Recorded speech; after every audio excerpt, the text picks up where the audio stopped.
if you can believe it, Doug Ford's even more progressive than these guys.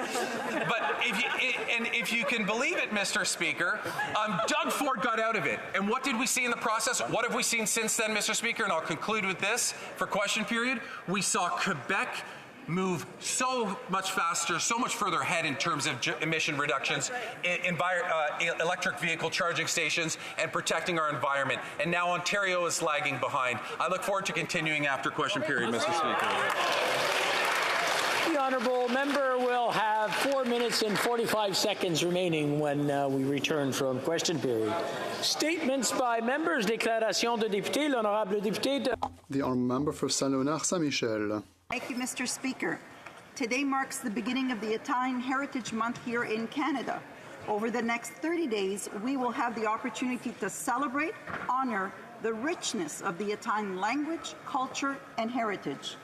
From generation to generation, Italian Canadians have visibly and vastly contributed to the economic growth of our country and marked the history of Canada with their many achievements.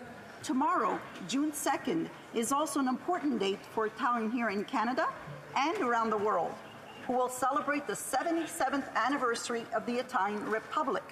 Indeed, it was on June 2nd, 1946, that Italians voted to embrace democracy and to form the Republic as we know it today.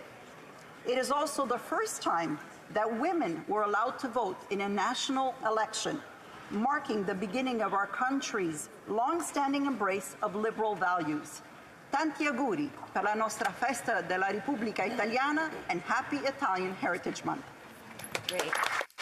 The honourable member for Northumberland, Peterborough South. Philip Cross, former Chief Economic Analyst at Statistics Canada, testified before the Finance Committee that Canada has had its lowest GDP per capita since the 1930s. Yes, Mr. Speaker, that means we are languishing in the worst economy since the Great Depression. The reason, Mr. Speaker? These Liberals' war on work. Excessive taxation and regulation is punishing our entrepreneurs and our workers. Parents and seniors are regularly facing marginal effective tax rates in excess of 50%, which means they're often, the next dollar generating, they're often only getting 40, 30, or even 20 cents. But, Mr. Speaker, help is on the way. The common sense of the common people. For my home, your home, our home, let's bring it home! L'honorable député de... The honourable member for Vaudreuil-Soulanges. Hear ye, Mr. Speaker. The lords, ladies and gentlemen and the entire seigneury of Vaudreuil-Dorion will gather once again on the 8th, 9th, 10th and 11th of June for the 2023 edition of Les Seigneuriales to eat, drink, play and sing. But above all, Mr. Speaker, to celebrate the rich historical heritage of our community in Vaudreuil-Soulanges. In partnership with the city of Vaudreuil-Dorion, the Musée Régional de Vaudreuil-Soulanges, and under the leadership of Christiane Levesque and her team, the people of Vaudreuil-Soulanges will have the chance to explore the local artisans' fair throughout the weekend and take part in the now famous muffin contest. I'd like to take this opportunity to invite all the noble men and women of Vaudreuil-Soulanges to join me in enjoying activities for the whole family and, of course, all that our seigneurie has to offer. Thank you, Mr. Speaker. The honourable member for Avignon-la-Métis-Matane-Matapédia. Mr. Speaker, every year on the first Thursday in June, we celebrate Gaspésie Day. What a pleasure it is to celebrate the Gaspésians in our magnificent territory. To underline our affection and attachment to our home, the Vivre en Gaspésie strategy invites us to wear blue, enjoy the fresh air, listen to Gaspé music, showcase local products, express our creativity, and share our love of the Gaspé with as many people as possible. This year, a host of activities are being offered across the peninsula, from Saint-Anne-des-Monts to Matapédia via Gaspé, Chandler, Lens-à-Beaufils, Percé, Grande-Rivière, New Carlisle, Bonaventure, and Carleton-sur-Mer. The Gaspé is more alive than ever, more vibrant than ever. Warm-hearted and welcoming people walk our land with a daily joie de vivre. Mr. Speaker, join me in celebrating the dynamism and vitality of our region. Happy Gaspésie Day. The honourable member for St. John, Rothsay. Mr. Speaker, as Port St. John's government celebrates its annual Port Days, excitement and optimism reign supreme. Our government's $100 million investments are supporting more than 100,000 TEUs of cargo, aimed at 150,000 by the end of the year. This will be the largest volume of container traffic the port has ever processed and will explode to over 800,000 TEUs in only a few years. This has positioned Port St. John as the fastest growing container port on the eastern seaboard and in all of Canada. We're no strangers to tourists through our port either, Mr. Speaker. Just this week, St. John welcomed the fourth largest cruise ship in the world. The Oasis of the Seas came to our port with over 800,000 passengers and crew filling our uptown businesses, restaurants, and tourist destinations. Federal investment in our port is driving our economic diversification and growth in St. John Rothsay. I'm proud of the entire team at Port St. John, led by CEO Craig Estabrooks and Chair Jack Keir, and I know our government will continue to stand up for, invest in, and deliver for Port St. John. Thank you, Mr. Speaker. The Honourable Member for Charlebourg-Haute-Saint-Charles. Thank you, Mr. Speaker. Traditionally, member statements serve non-partisan purposes, and I assure you that mine today remains in the tradition. When the government adopted Bill C-5, I'm sure that those who supported it wanted to do the right thing, but today we can see that we need to take a step backwards. We all agree that violent criminals deserve tough sentences. Any violence against women, children, or anyone else must be taken seriously. It is possible that some people saw Bill C-5 as a way of modernising the criminal code, but in fact its application has been quite the opposite. That is a reason for which I tabled Bill C-325. This bill has two objectives. The first of which is to ensure that violent criminals do not have the option of serving their sentences at home. Secondly, my bill aims to create an offence for violent criminals who breach their release conditions.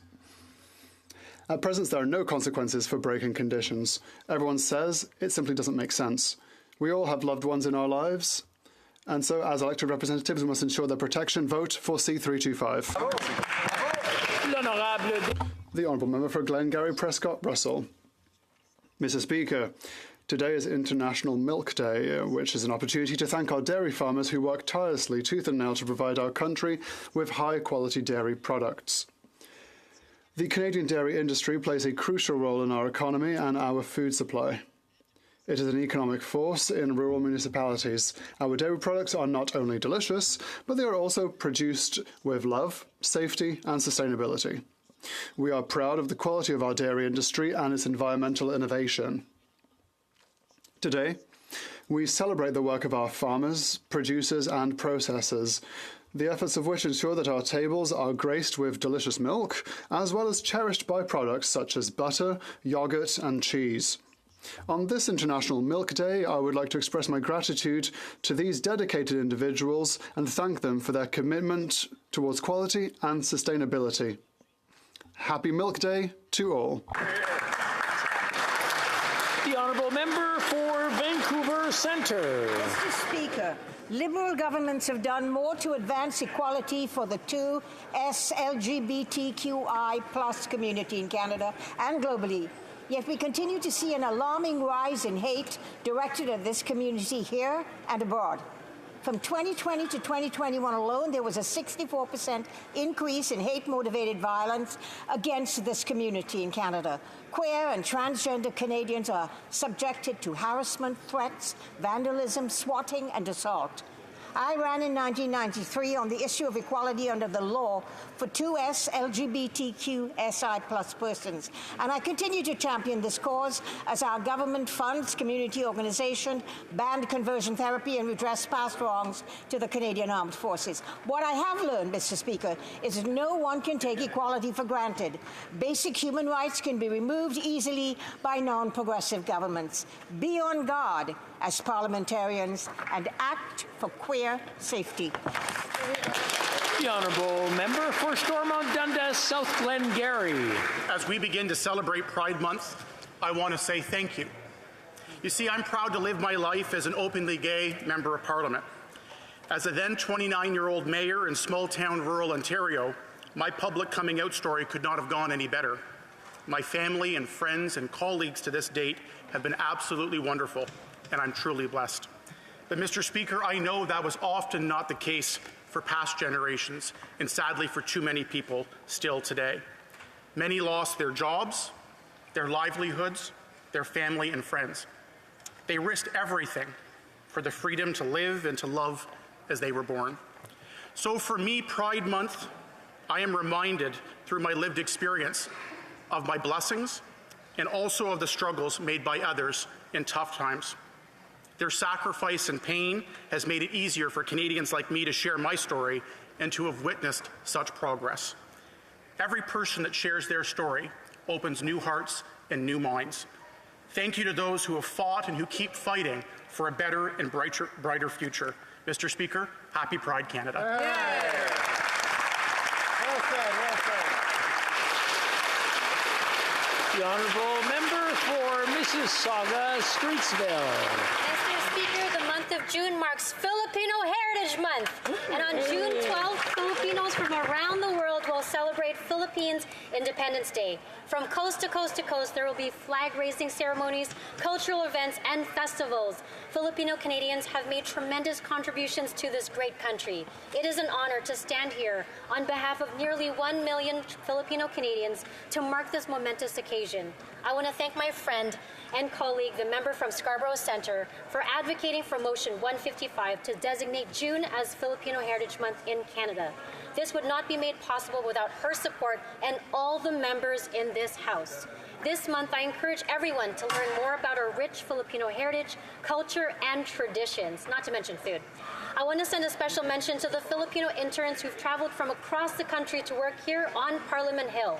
I wish all Filipino Canadians a happy Filipino Heritage Month. Maligayang Buwan ng Pamanang Pilipino. Thank you, Mr. Speaker.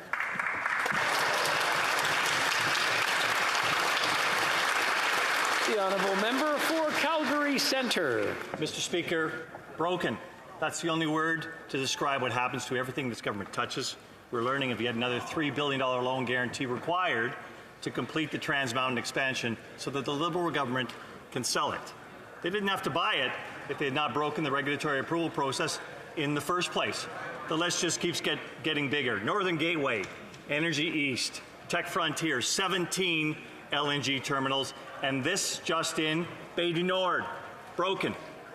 The cost to complete the TMX expansion in the past decade has quadrupled to $31 billion. Why these cost increases? It's not all because of inflation and supply chain challenges. It's incompetence. I say to this Prime Minister, Mr. Speaker, you broke it, you bought it, you broke it again, so get out of the way so Conservatives can fix it. The honourable member for Central Okanagan, Smilkameen Nikolai. I recently heard from a local small business owner who produces value-added goods found in many of our local grocery stores. His products' ingredients come from Quebec and Atlantic Canada, and he uses federally regulated trucking companies to deliver these goods. Unfortunately, those companies now charge fuel surcharges and carbon tax fees on top of his invoice, which he shared with me. As a BC-based small business, he not only pays these federal Liberal carbon taxes, but also the provincial NDP carbon tax increases. To offset these taxes, he must raise his prices to his customers, resulting in further increases in food prices when his finished value-added goods are shipped to grocery stores. This is direct evidence that the out-of-touch Liberal government is to blame for rising food prices and made-in-Canada inflation. Under the leadership of the member for Carleton, a Conservative government will look to help struggling Canadians by cancelling the carbon tax and ending this constant barrage of NDP Liberal policies on food prices. The honourable member for Vaughan Woodbridge. Mr. Speaker, today Italian Canadians are proudly part of this chamber and the broader Italo-Canadese community ingrained in Canada's social fabric. However, the journey was not an easy one. 90 years ago, in 1933, the Christie Pitts Riot brought together Jews and Italians to fight against discrimination. From 1940 to 1943, nearly 31,000 Italian Canadians were considered enemy aliens, and almost 700 Italian Canadians were sent to internment camps. On March 17, 1960, the Hoggs Hollow disaster claimed the lives of 5 Italian Canadian construction workers who were installing a water main under the Don River in the city of Toronto. And nearly 2,000 Italian construction workers died help building Ontario. During Italian Heritage Month, we celebrate the rich culture, history, and traditions by sharing the stories of the brave Italian men and women that immigrated to Canada in search of opportunities, but have never forgotten their homeland. Mr. Speaker, la nostra storia is one of resiliency. Voglio augurare a tutti un Felice mese del patrimonio italiano. Thank you, Mr. Speaker. The honourable member for Nunavut. Today is the first day of National Indigenous History Month. When the sun rises in the east, shines throughout Canada, and sets in the west, too many Indigenous peoples are missing, murdered, or buried at the hands of governments. Indigenous history is largely invisible in this House. There is nothing I see that acknowledges that we sit on unceded Algonquin and Anishinaabe territory. All governments, past and present, have used incremental change. Responses are always, more needs to be done. I ask for two small but important land acknowledgements. First, that the Speaker do one at the start of each day. Second, that all standing committee reports publish them. Let us start making more visible Canada's obligations to ensure Indigenous well-being is celebrated. And yes, I will expect more to be done for Indigenous justice to be realized. The honourable member for Bartier-Masquinongé. Mr. Speaker, today is International Milk Day, but every day I drink my milk as I please. Because under any circumstances, milk is frankly better, Mr. Speaker. A rich and tasty source of food produced with pride by Canadians who continue to innovate in order to produce more and better while using less, thus protecting our planet and our future. Milk is a solid liquid. So, I invite you, Mr. Speaker, and all the elected representatives of this chamber not to miss out on the very best. Let us offer our producers the chance to adopt C282 quickly, and let's perpetuate their magnificent model so that we can forever say, never without my milk. Drink without moderation, because a glass of milk is good, but 2 glasses is even better. And for those haven't finished, and those who may have doubts, remember that you've already cried for milk, and that we'll never find a better natural source of comfort. In conclusion, Mr. Speaker, milk is still and always will be utterly delicious and the best. The honourable member for Kelowna Lake Country. Mr. Speaker, residents in Kelowna Lake Country are increasingly disturbed by a Liberal government propped up by the NDP that doesn't seem to care that homelessness is on the rise. After 8 years of the Liberal government, rents and the cost of owning a home have doubled. Inflationary policies have poured fuel on the inflationary fire. Interest rates are high, and local food banks have 30% more people reaching out for help. Encampments have now become common sights across the country, including in my community. But when I asked the housing minister what he thinks about the average rent in Kelowna being over $1,900 a month, he said it doesn't matter. Instead of addressing crushing inflation and building homes, these left-wing Liberal and NDP politicians would rather defend people living in tents. This creates safety issues for the greater community with potential fires and crime, and leaves vulnerable people to live in unsafe conditions where criminals prey on them.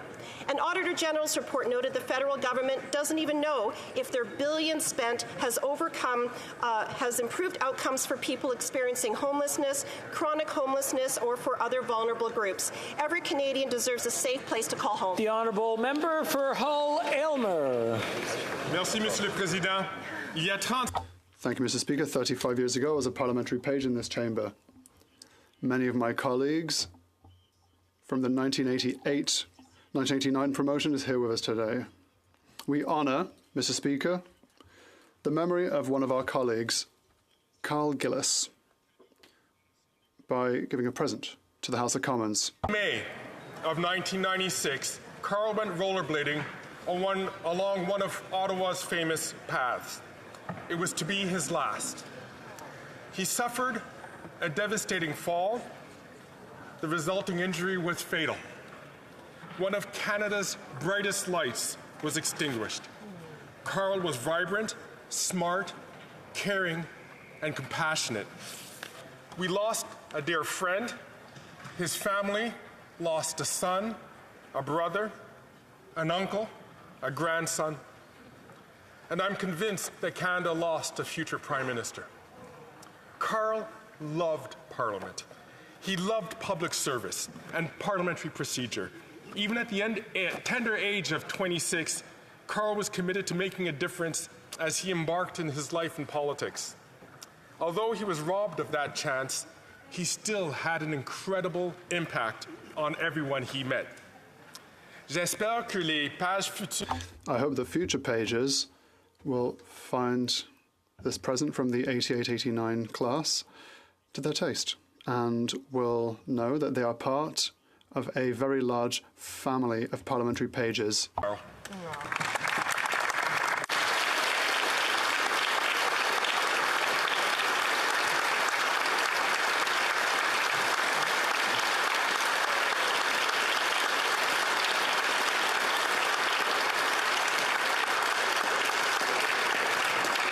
Oral questions. Question orale, the Honourable Leader of the Opposition. Mr. Speaker,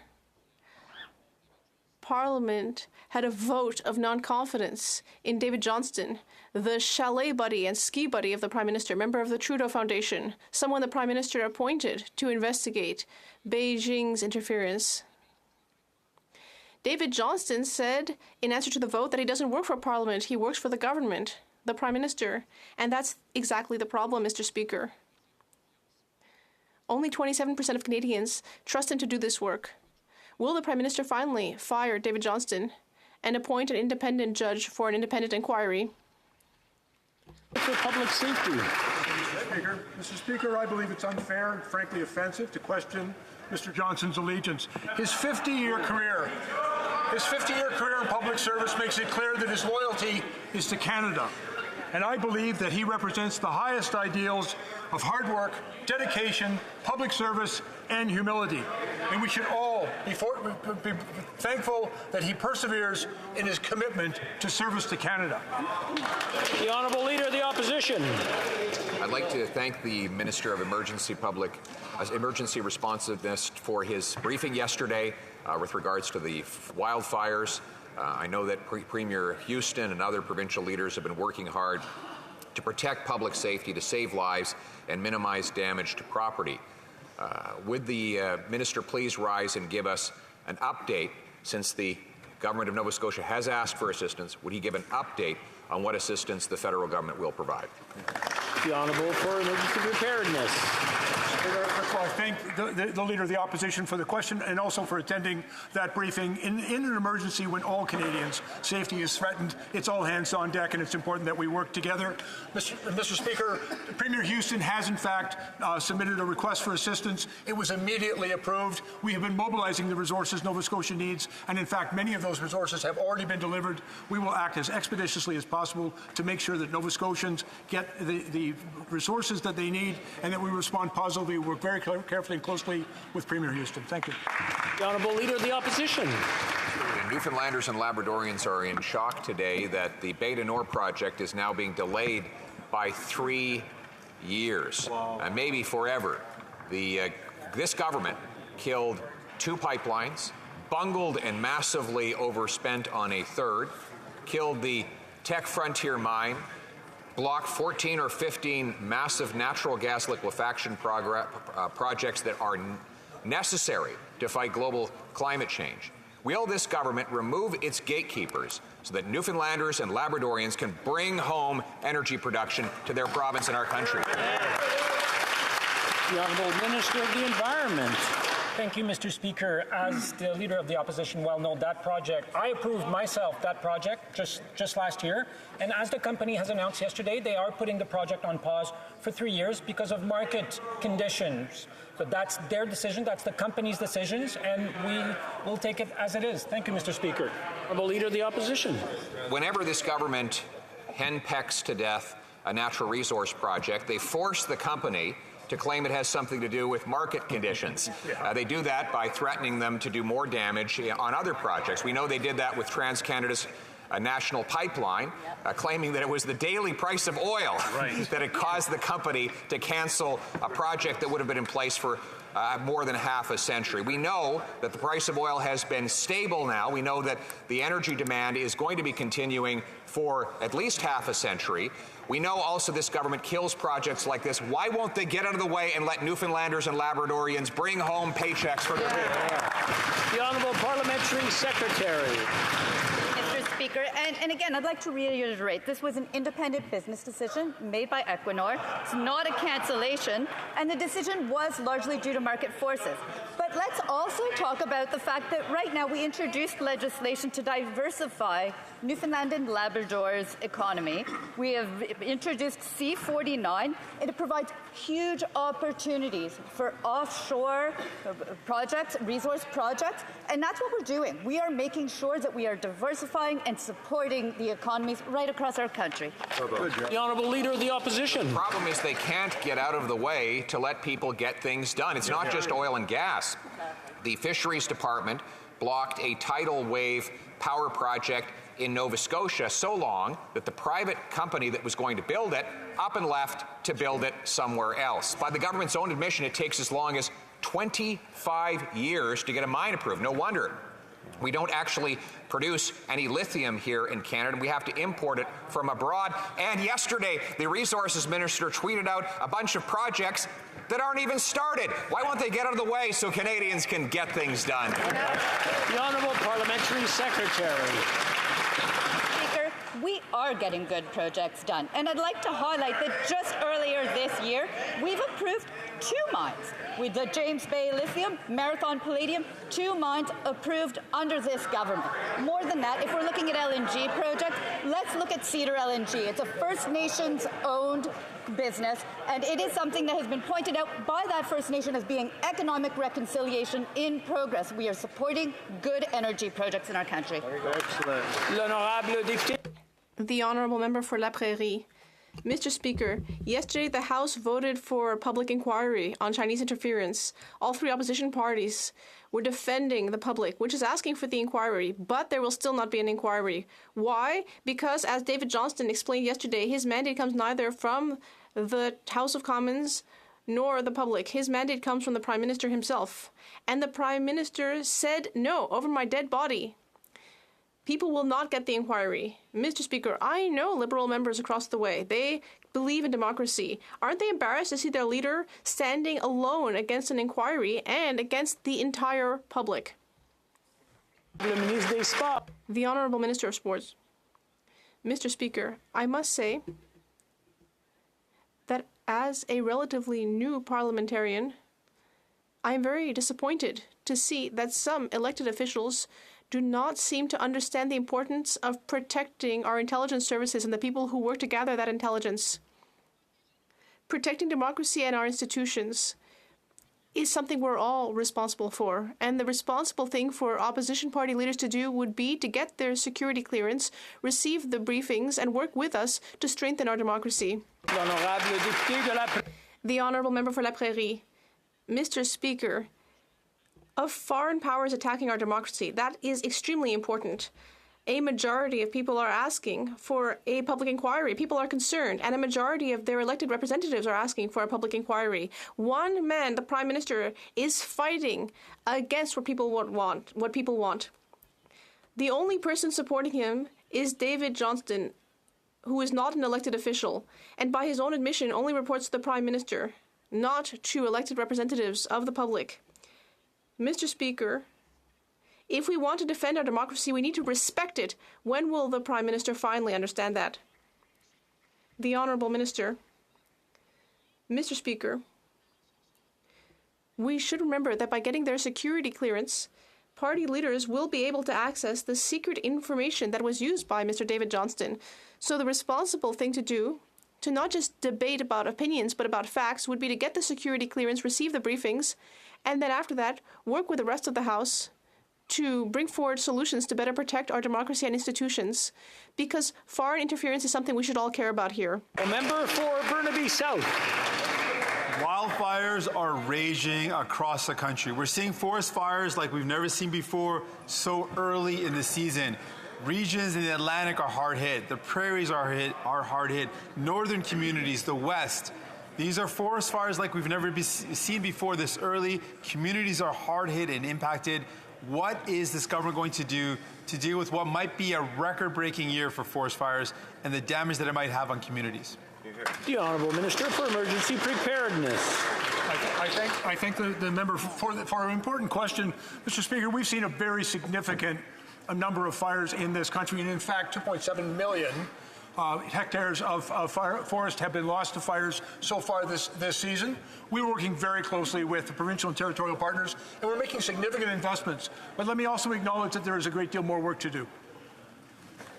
The Honourable Member for Burnaby South. Mr. Speaker, we are facing an opioid crisis that has killed a record number of people throughout the country. I have met with mothers who have lost a child to that crisis. They are asking to meet the leader of the Conservative Party, but he rejected that offer. That shows a real lack of respect. When will this government take action to save lives? The Honourable Minister of Mental Health. It is shameful that the leader of the opposition is determined to hang on to a discredited, illogical, and outdated drug policy. His fear campaign will increase bias and cost lives. Safe consumption sites that he wants to close have enabled us to prevent over 46,000 overdoses since 2017.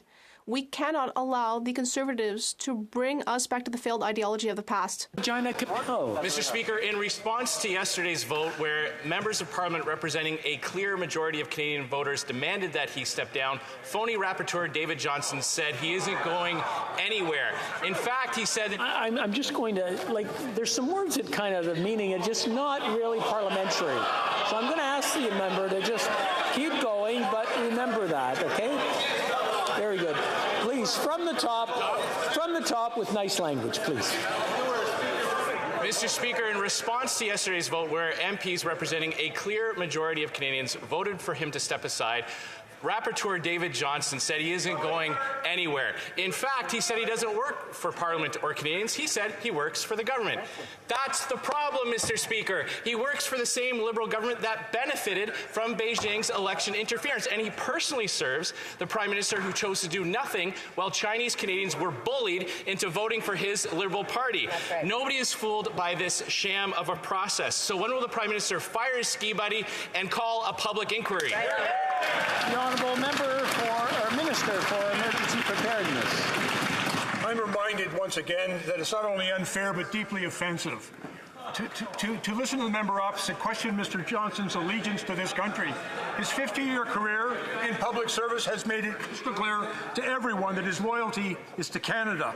And Mr. Speaker, as I also said, and as I quote former Prime Minister Harper, Mr. Johnston represents hard work, dedication, public service, and humility. Mr. Speaker, Canada is blessed to have a man so dedicated to public service, persevering through this helpful abuse. The member for Regina Capel. Canada is cursed by a Prime Minister who tarnished that man's reputation by involving him in this scandal.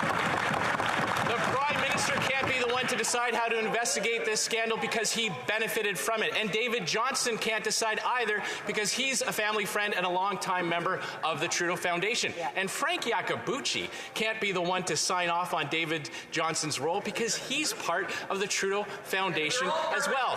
Conflict of interest, conflict of interest, conflict of interest.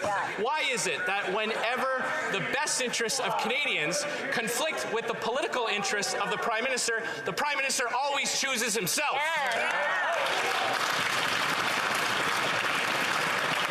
The Honourable Minister for Emergency Preparedness. Mr. Speaker, protecting Canada from the nefarious hostile activities of foreign state actors is a priority for our government. We've taken very significant action to protect the Canadian institutions and in particular our democracy. We recognize that there is more work. I'm going to interrupt for a second. I'm going to...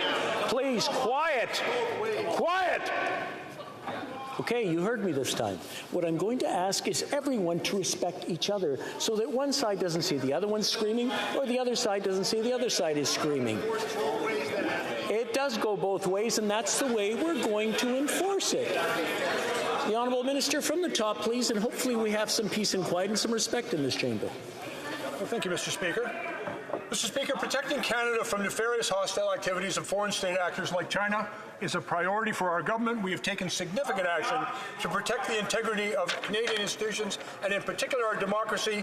We recognize that there is more work to do and we all have a responsibility to stand up and protect our democracy. I would invite all members to cease their attacks on some of the finest Canadians I know and to unite in this important work. The honourable member for St. Albert, Edmonton. Speaker, yesterday after this House voted non-confidence in the so-called special rapporteur, the rapporteur issued a statement in which he stated that he doesn't answer to this House. Instead, he answers to the Prime Minister. So now that the Prime Minister's so-called rapporteur has finally admitted that he's not independent, will he end the charade, fire him, and call an independent public inquiry? The Honourable Minister for Emergency Preparedness. Mr. Speaker, as I've already explained, Mr. Johnson's 50-year career in public service, culminating in his role as the Governor-General of this country, has made it crystal clear to all Canadians that his loyalty is to Canada. I think everyone asked me to stop people from heckling and shouting in front of it, and I'm still hearing voices coming. I'll do it from each side, so you don't want me interrupting you over and over again. And we might have to change the way we do things in here as far as the list goes. So I'm going to ask the Honourable Minister to start again. I expect quiet. The Honourable Minister. Thank you, Mr. Speaker. And as I've already made clear, Mr. Johnson's 50-year career of public service, culminating in his role as the Governor-General of Canada, has made it crystal clear to all Canadians and certainly to this House that his loyalty is to this country, to this nation, to Canada. Mr. Speaker, his ideals of hard work and dedication and his commitment to persevere through some of the, frankly, offensive criticism that's being put his way, I think is something for which all Canadians should be grateful. We are very fortunate to have a man of his experience and values to lead this work on behalf of the nation. The Honourable Member for St. Albert, Edmonton. Mr. Speaker, his loyalty should be to the people of Canada and the elected members of this place and not to the Prime Minister. Yesterday, this House voted non-confidence, and Canadians have no confidence in the so-called special rapporteur because he's in a conflict. He's a lifelong friend of the Prime Minister. He's a former member of the Beijing-financed Trudeau Foundation. And yesterday he admitted he doesn't work for Canadians. He works for the Prime Minister. Why won't the Prime Minister acknowledge this blatant conflict of interest and fire his fake rapporteur? The Honourable Parliamentary Secretary. Speaker, the only thing fake in this place is the Conservative outrage. All Canadians expect opposition parties to work hard to criticize government, but what Canadians also expect is that they do so with information and that they are informed. By the Conservatives refusing to receive the confidential information that was the basis of the Right Honourable David Johnson's report, what they do, Mr. Speaker, is they live under a veil of ignorance, but Canadians expect on issues of national security that there are reasonable, responsible members in this House serving their... With the interference that I'm still hearing, I'm going to try a different thing. Maybe the end of the list is less noisy. The Honourable Member for Spadina, Fort York. Speaker, today marks 1,241 days since the IRGC murdered 55 Canadian citizens and 30 permanent residents, among 176 people killed when Flight PS-752 was shot down. One of them was my friend. Last year, on the 1,000th day, Iranian Canadians came to Ottawa to get justice for those innocent victims and get action on Iranian operatives who threaten and intimidate Iranian Canadians on our own soil. They also wanted their government to finally designate the IRGC as terrorists. Mr. Speaker, all they got were useless platitudes. On June 11th, they returned to Parliament Hill. Will they again receive... The Honourable Parliamentary Secretary. Mr. Speaker, the Iranian regime bears full responsibility for the tragic downing of Flight PS-752. We are focused on the next steps and we will continue to pursue all available means for holding the Iranian regime accountable. Action is underway under the Montreal Convention seeking binding arbitration. If an arbitral tribunal cannot be organized within 6 months, we will then be able to move on to litigation before the International Court of Justice. Mr. Speaker, we will not rest until the families get the justice, transparency, and accountability from Iran that they so truly deserve. Thank you, Mr. Speaker. The honourable member for Nunavut. Communities in Nunavut must rely on safe, affordable, and accessible air transportation. This government's New Deal with Canadian North jeopardizes the overall well-being of Nunavummiut.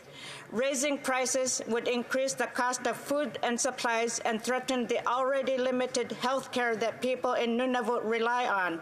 Will this government commit to keeping air travel affordable so Northerners can access the services and care they need? The Honourable Minister of Transport.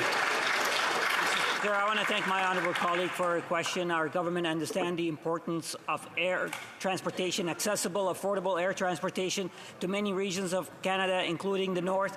We have been working diligently, Mr. Speaker, with the airline, with the territories to ensure that the airline is able to maintain viable, efficient transportation so people who live in the North are able to access that critical service. Thank you very much. We'll try going back to the list again. L'honorable député de Mégantic-l'Érable. The honourable member for Mégantic-l'Érable. Mr. Speaker, what is it that the Prime Minister wants to hide so much that he's endangering Canada's democracy? He's determined to keep his special rapporteur, dear family friend, member of the Trudeau Foundation. Why? Because he's satisfied with his work. In fact, David Johnston did exactly what the Prime Minister expected. He implemented the PM's plan and protected him from a public inquiry. Will the Prime Minister finally admit that he knew in advance when he said that he would follow the recommendations of his special friend and special rapporteur, that he would not be recommending a public inquiry?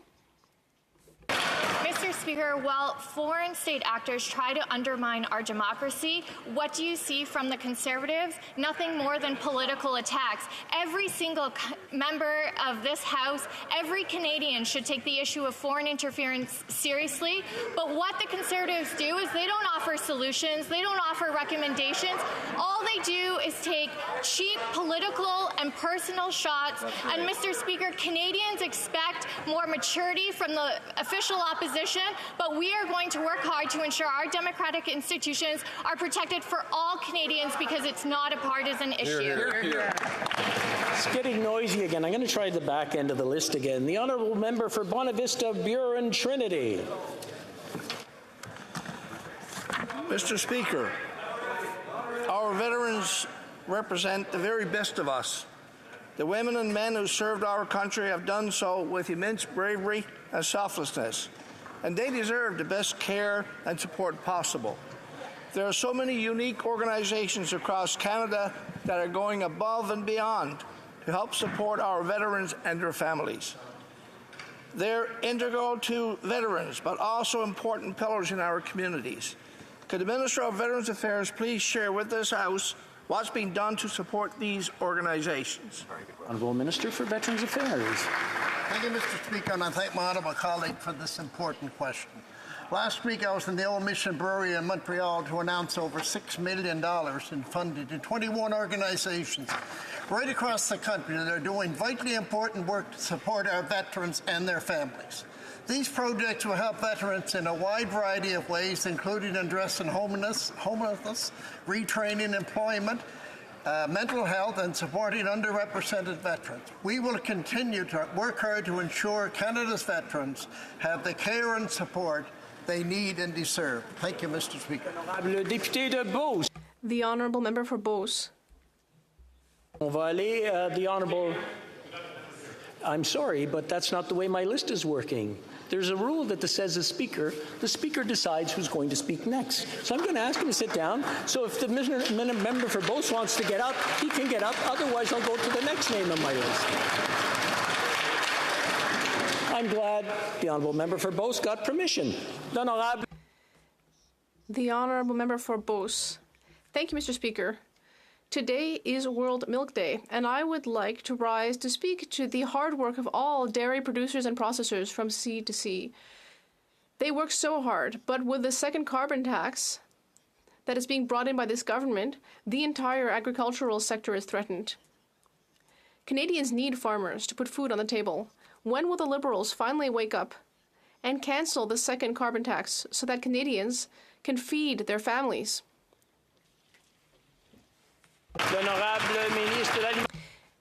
The Honourable Minister for Agriculture and Agri-Food.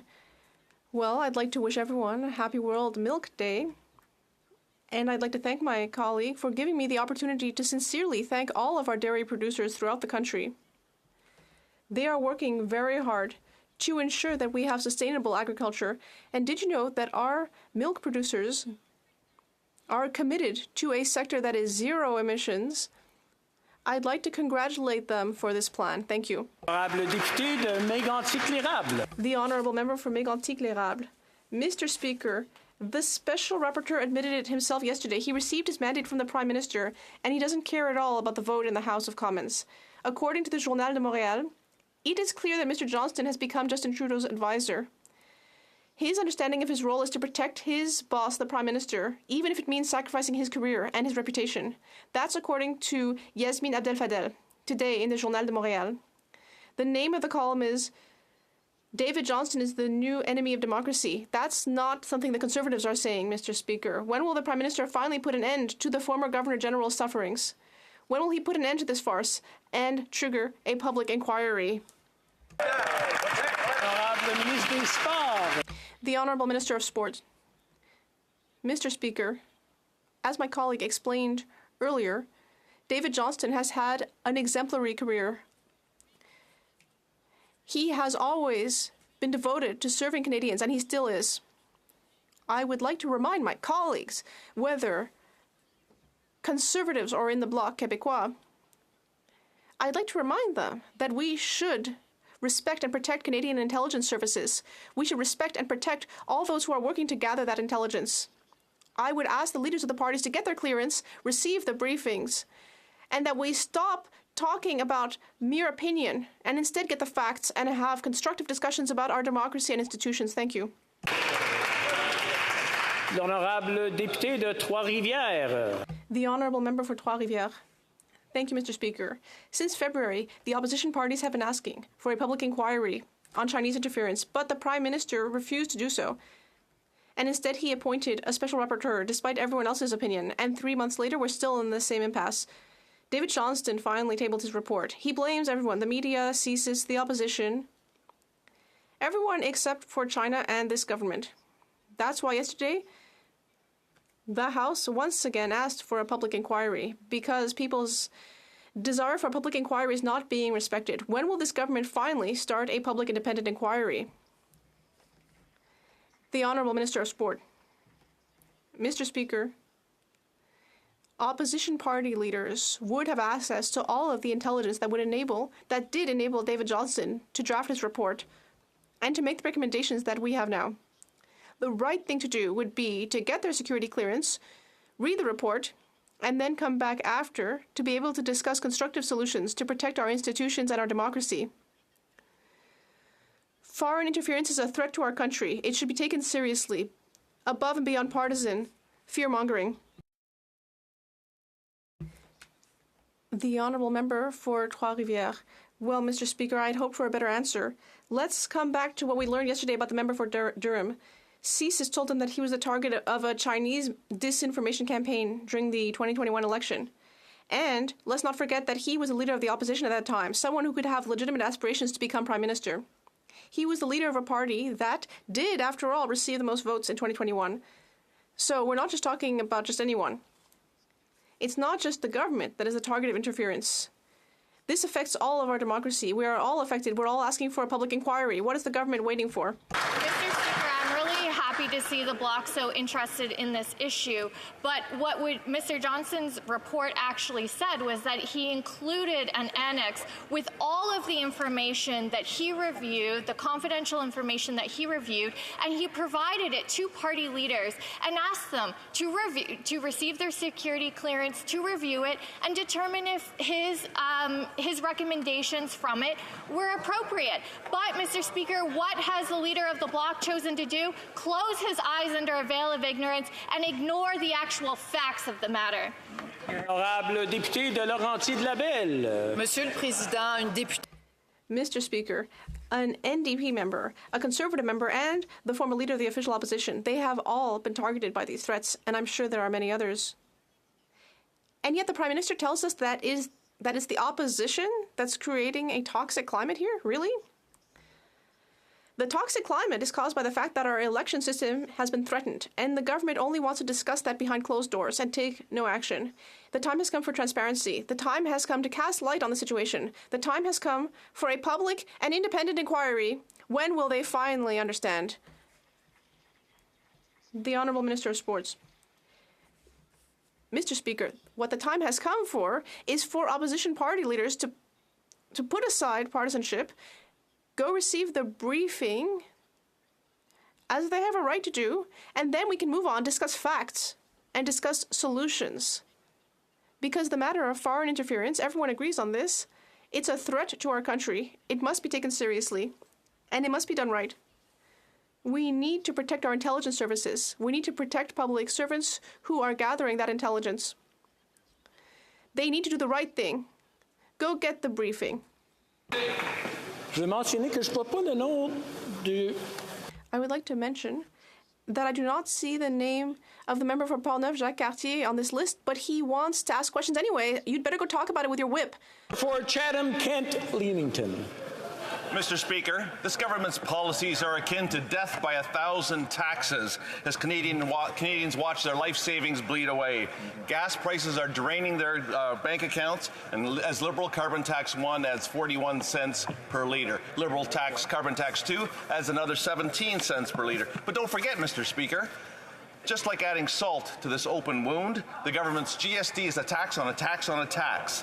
This combination will add a whopping 61 cents per price of litre for gas for Canadians. I ask again, when will the minister get the facts and stop the tax? The Honourable Minister for Tourism. Mr. Speaker, we gotta roll the tape back, Mr. Speaker, because not once, not twice, not 3 times, but 5 times just in the last year, Mr. Speaker, the Conservatives have had the opportunity to reduce taxes on Canadians. And what do, Mr. Speaker? Every single time we vote to reduce taxes on Canadians, how do they vote? Against. When we reduce taxes on workers, how do they vote against? How do they vote? Against. When we reduce taxes on the middle class, how do they vote? Against.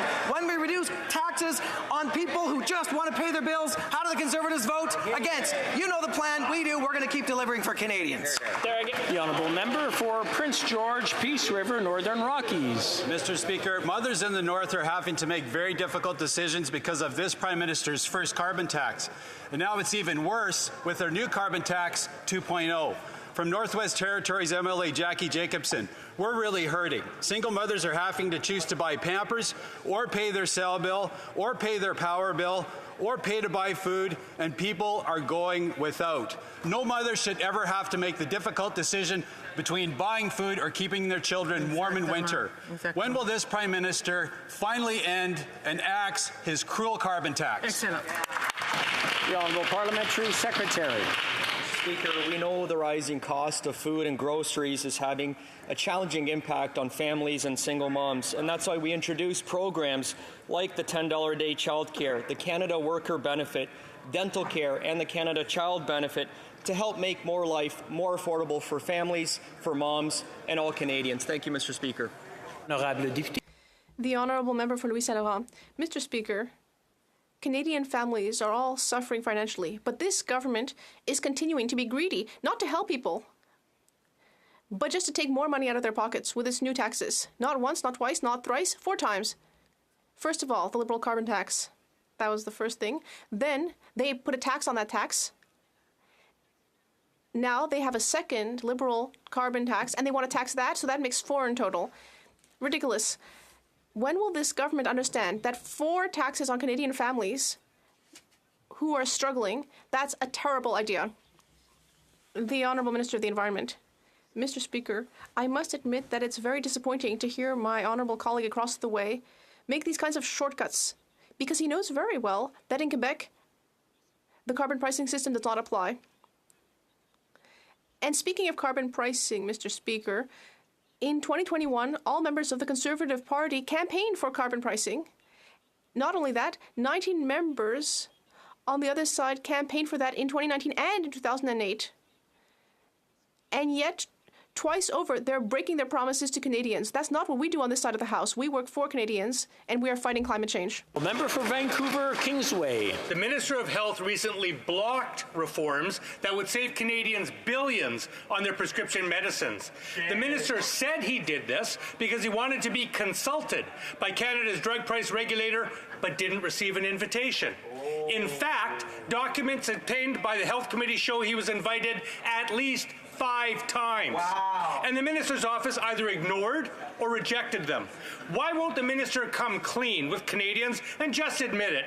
He refused to lower drug prices because Big Pharma told him not to. The Honourable Minister of Health. Thank you, Mr. Speaker, and I'm grateful to the question. As the member knows really well, I think we had discussions on that just a few months ago. That is, on July the 1st, we put into place some of the strongest regulations ever put into place to regulate the prices of patented medicine. This is great news because we're now going to compare the cost of patented drugs in Canada to a new basket of countries, which is a better basket of countries, excluding the highest cost seen in the world, which is in the United States and Switzerland, and we look forward to doing more. Member for Vancouver East. 200 residents of a West End Toronto building are taking action against huge rent increases by their landlord. Their rent is being jacked up by 40% this fall. Seniors on fixed income, workers and families are worried sick that they could end up on the street. Under the Liberals, rents have skyrocketed. We're now seeing rents double or even triple in communities.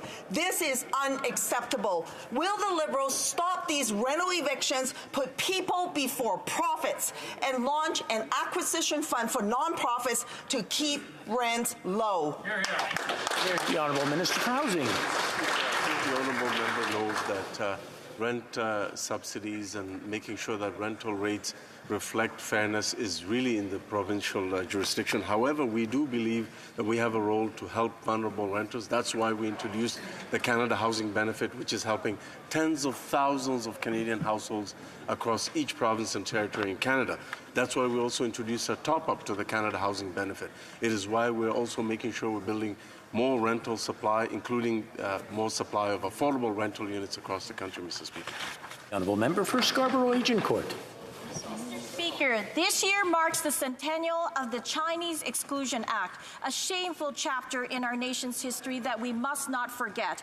Can the Minister of International Trade tell this House how our government is planning to commemorate the history of the Chinese Exclusion Act and what steps it is taking to continue supporting Chinese Canadians and their heritage?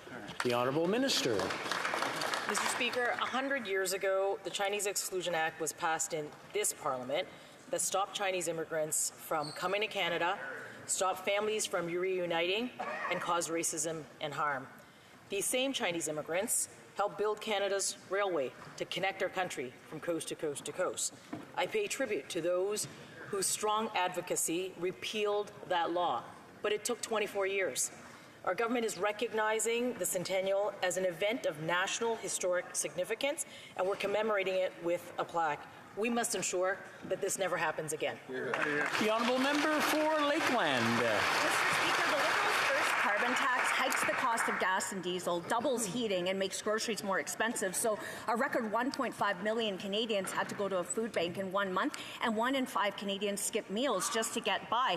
But the Liberals will hit struggling Canadians with carbon tax too anyway. It'll add 17 cents a litre at the pumps, and it'll hurt the working poor and people on low incomes the most. Why don't the Liberals care, and why won't they axe their costly carbon taxes?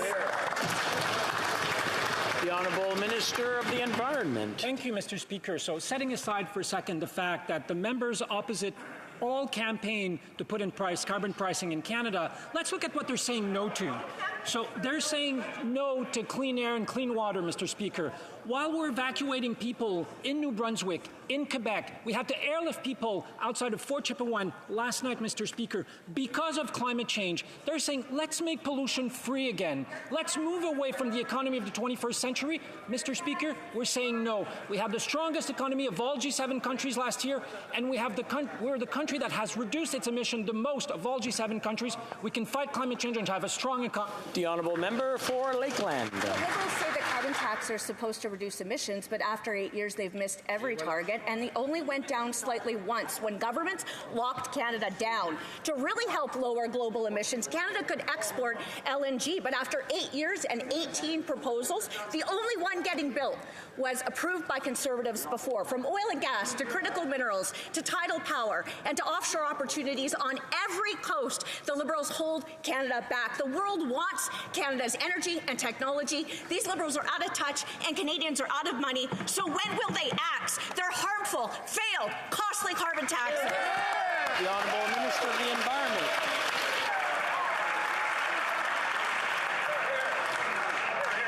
I'm sorry, Mr. Speaker, but the member is plainly wrong.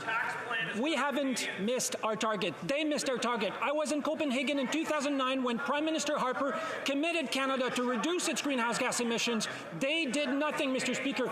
We've reduced emissions by 50 million tons between 2019 and 2021, the best performance of all G7 countries. We did that while creating millions of jobs in this country, Mr. Speaker, and having the strongest economy of G7 countries.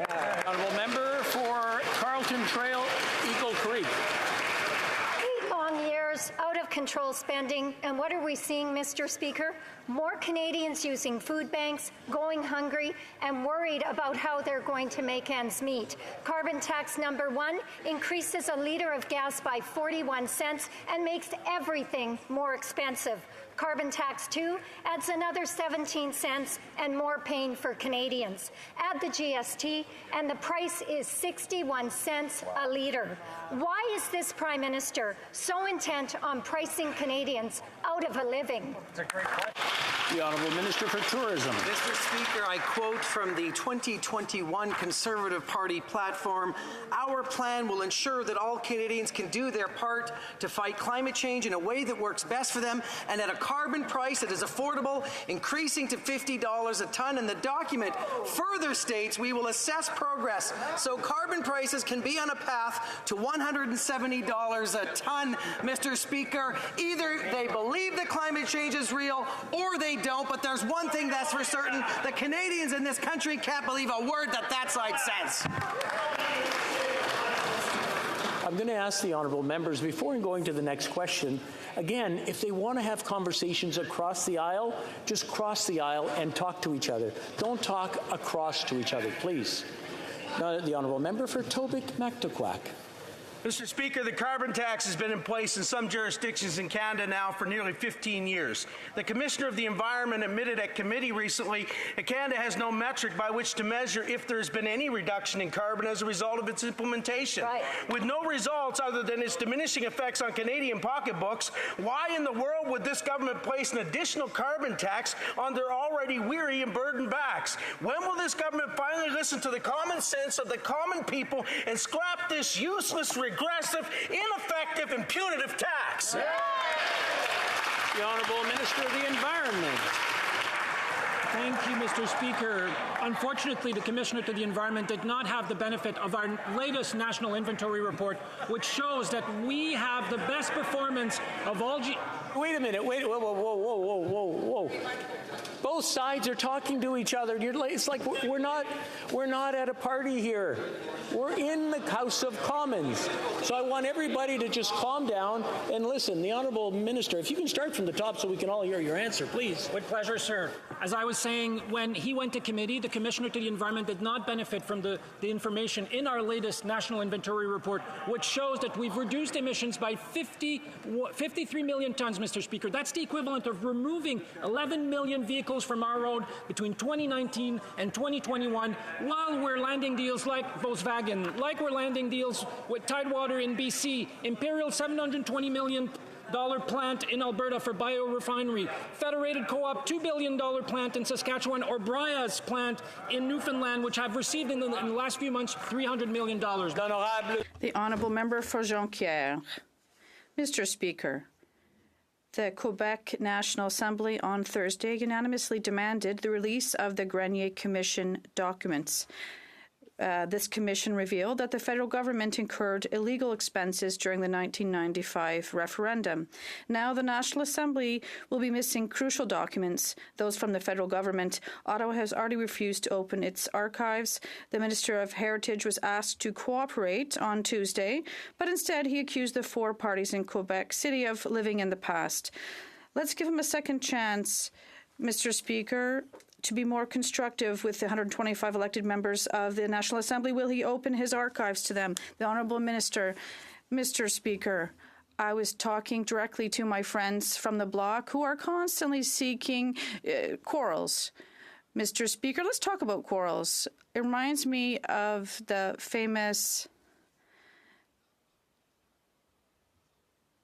They have a lot of issues. There are some words we can't say here in the House. That's not a parliamentary term you're using. I'd like the minister to continue without using terms that are sacrilegious. Mr. Speaker, I'm sorry. I remove the words that I mentioned from that song, but the Bloc is always searching for subjects to divide us. How come they don't work with the government to make a difference for our families and seniors and young people, for our companies? That would be a good idea. The Honourable Member for Jonquière. There's such a lack of respect, Mr. Speaker. What a lack of respect to the Quebec National Assembly. Mr. Speaker, throughout history, like when you're in a marriage, the one who gets angry and accuses of reopening quarrels is often the one at fault. And that's exactly what's happening with the federal government that's being accused of illegal financing. Mr. Speaker, the National Assembly is unanimous. It voted to investigate this illegal financing last Thursday. We're not living in the past if we want to go back to last Thursday. So will the minister respect the will of the unanimous National Assembly and open the archives? The Honourable Minister. Thank you, Mr. Speaker. I don't know what type of relationship my colleague has had in the past, but what concerns us, well, I have a great deal of respect for the National Assembly in Quebec. What happens there? Well, I respect that jurisdiction. There is a debate in Quebec. We do discuss things, and I respect that. But the Bloc tries to bring quarrels and debates here that are 30 years old. How come they don't focus on what we can do together now to help society in Quebec to move forward? That would be productive, rather than always looking back. For Kildonan St. Paul. New stats out in Winnipeg show a very disturbing trend, Mr. Speaker. After 8 years of this Liberal government, crime in Winnipeg is up over 25% over last year, which includes a record 53 homicides. And the Liberals have done absolutely nothing effective to address this. In fact, they've made it worse with their dangerous and reckless catch-and-release bail policies. Winnipeggers deserve far better than this, Mr. Speaker. When will the Liberals reverse the damage they caused, clean up our streets, and finally protect our communities? Absolutely. Honourable Minister of Justice. Mr. Speaker, we've been working with provincial premiers, with provincial ministers of justice and provincial ministers of public safety and police associations across Canada to address questions about bail reform. We have done that, Mr. Speaker. We've tabled Bill C-48, which has the support of provinces, Mr. Speaker, which has the support of police associations across Canada. Here's what Saskatoon's police service deputy chief said. It's encouraging to see the voices of the community and policing community across Canada being heard, Mr. Speaker. He called it a good move forward. Mr. Speaker, it's by working together that we can address complex problems like bail. The Honourable Member for Kildonan St. Paul. Speaker, the reality is that bill will do very little to fix the problem that Liberal minister and his Liberal government created. That's Meanwhile, right. Innocent Canadians are being murdered, abused, and violated on a daily basis in our communities. Conservatives know it doesn't have to be this way. and certainly Winnipeggers deserve far better than that, what that Liberal minister is offering them. Last year, Winnipeg saw a 12% increase in knife attacks, bear spray attacks doubled in the last 3 years, and property crime is way up, Mr. Speaker. And we know violent repeat offenders are behind most of these crimes. When will the Liberals, when will that minister reverse his dangerous catch-and-release policies once and for all, Mr. Speaker? When? The Honourable Minister of Justice. Mr. Speaker, there is no such catch-and-release policy. In fact, what we've done in Bill C-48 is address repeat violent offenders, including with knives, Mr. Speaker, including with bear spray, Mr. Speaker. Manitoba, the government of Manitoba, as well as Indigenous peoples, asked for that provision. We provided that, Mr. Speaker, working with provinces and territories. Mr. Speaker, we need to work together. The provinces have the administration of the justice system as part of their portfolio, their jurisdiction. We need to work with the provinces, Mr. Speaker, not use meaningless rhetoric to try to debase the problem. The Honourable Member for Charlesbourg-Saint-Charles. Mr. Speaker, now that Roxham Road is closed, the hotels booked by the government are empty. We said for 6 years that it was impossible to find a solution for the legal entry into Roxham Road, but now we see it's possible today. And now the government signed another $40 million contract with these hotels to reserve rooms. How come they're reserving hotels that are empty while even though they've solved the Roxham Road issue? The Honourable Parliamentary Secretary, Mr. Speaker. I appreciate my colleague's question because it allows me to once again underscore the idea that on this side of the House, well, no, what they're trying to do is almost nothing. We have worked very hard to renegotiate the agreement between the U.S. and Canada.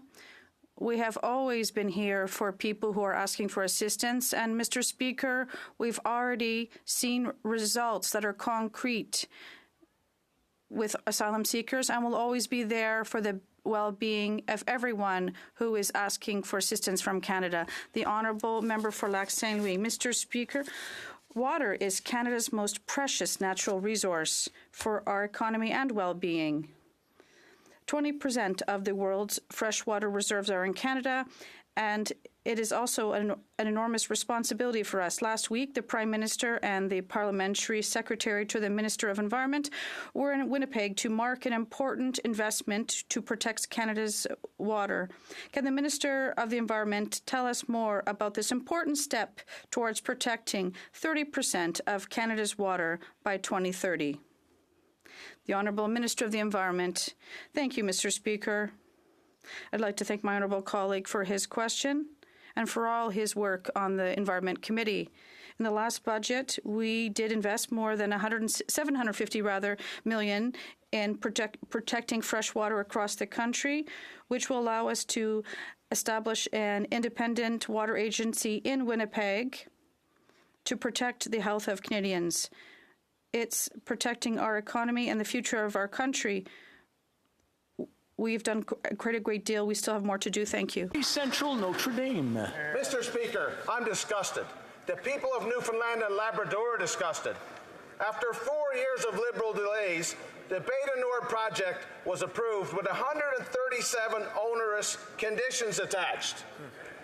Because of these Liberal shenanigans, now we have the Beta Nord project put on the shelf for 3 years. It's costing the Newfoundland and Labrador economy $3 billion in royalties and revenues. So my question to the minister, will he revisit the 137 onerous conditions, or will he let this project die and let the province of Newfoundland and Labrador lose 10 The Honourable Parliamentary Secretary. Speaker, again, I want to reiterate that this was an independent business decision that was based largely on market forces. But let's talk about the fact that Newfoundland and Labrador's opportunities go well beyond one project, and that's where we are with them to support them. In fact, we have just this past week tabled a bill with the Accords Act to make sure that they are able to take advantage of offshore opportunities, including with wind and with hydrogen. And in fact, the member opposite would know, when the German Chancellor came to Newfoundland and Labrador, what he asked for was hydrogen, and we signed an accord for that. Good job. The honourable member for Battle River Crowfoot. The Liberals label the carbon tax a market mechanism or a standard, when in reality it is a fancy way of saying that the centerpiece of their environmental policy is based on forcing Canadians to pay more. Albertans are going to pay nearly $4,000 more per year when both carbon tax 1 and 2 are imposed, and farmers will pay more than $150,000 on average to fund this failed leftist ideological experiment. Wow. Canadians need a break. Farmers need a break. When will the Prime Minister finally listen to Canadians and axe the tax? Here. The Honourable Minister for the Environment. Thank you, Mr. Speaker. I would remind my honourable colleague that he campaigned during the last election on putting in place carbon pricing, Mr. Speaker. And what he's saying no to is saying no to billions of dollars of investment already happening in Canada, in Newfoundland, in Saskatchewan, in Quebec, in Alberta, in Southern Ontario, in the new economy. That's what they're saying no to, Mr. Speaker. We're saying yes to fighting climate change. We're saying yes to having a strong economy. It being 3:13, I'm afraid that's all the time we have for the question period today. Thank you for reminding me of that. It being 3:13, pursuant to order made on Thursday, June 23rd, 2022, the House will now proceed to the taking of the deferred recorded division on the motion at the second reading of Bill C-42. Convoquez les députés. Call in the members.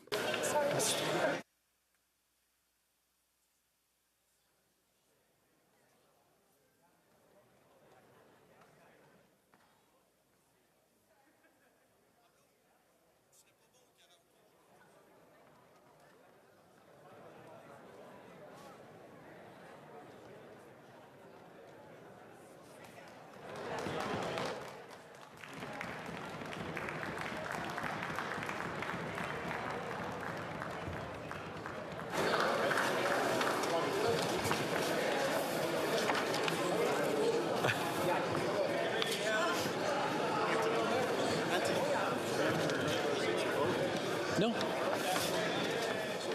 There you go.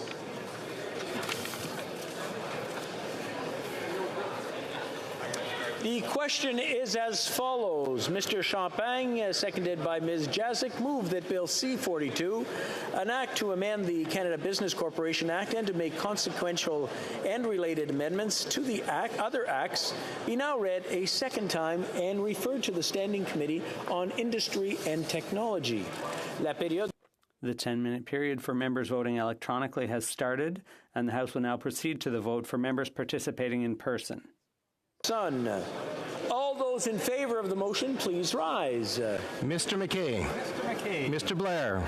Mr. Blair. Miss Bennett. Ms. Bennett. Monsieur Duclos. Mr. Duclos. Monsieur Rodriguez. Mr. Rodriguez. Monsieur Boissonneau. Good. Monsieur Champagne. Mr. Champagne. Monsieur Guilbeault. Mr. Guilbeault. Mr. Housefather. Mr. Housefather. Miss Tassi.